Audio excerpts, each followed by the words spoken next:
যে দেখেন এই যে আমাদের বস্তায় বস্তায় গোবর আনা আছে, তাই না? গোবর সার কিনে নিয়ে আসতে হয়।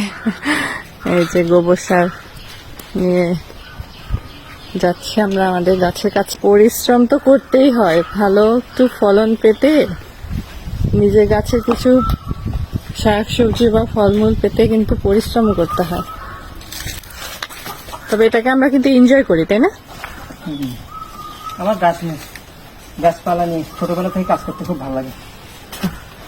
এই যে আমরা গোবরগুলো দেখেন, গোবর সারটা দিয়ে দিয়েছি চমৎকার ভাবে, যেভাবে দিয়ে দিয়েছি।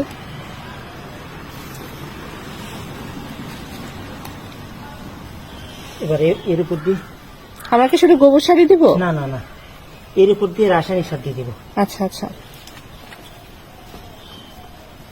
ঠিক আছে ঠিক আছে।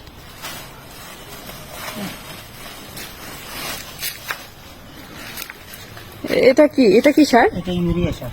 আচ্ছা, এখন আমরা এই যে গোবর সারের উপর দিয়ে একটু ইউরিয়া সার দিয়ে দিচ্ছি, না? এটা গাছের গ্রোথ। আচ্ছা, আর গোবর সারটা কি করে? গোবর সার অনেক উপাদান আছে। গোবর সার মানে ওভারঅল গ্রোথ সবকিছু, তাই না? আচ্ছা, এই যে দেখুন এবার আমরা দিয়ে দিচ্ছি। এখানে আমাদের সার আছে বিভিন্ন ধরনের। এই যে লাল সার, এটা লাল সার। এটা ফলন আনতে ভালো গাছে। ও গাছের ফুল ফল আনতে, তাই?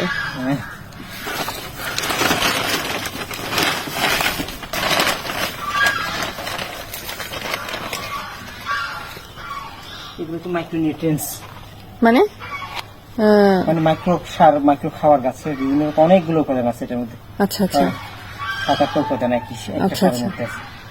মাইক্রোনিউট্রিয়েন্টস, না?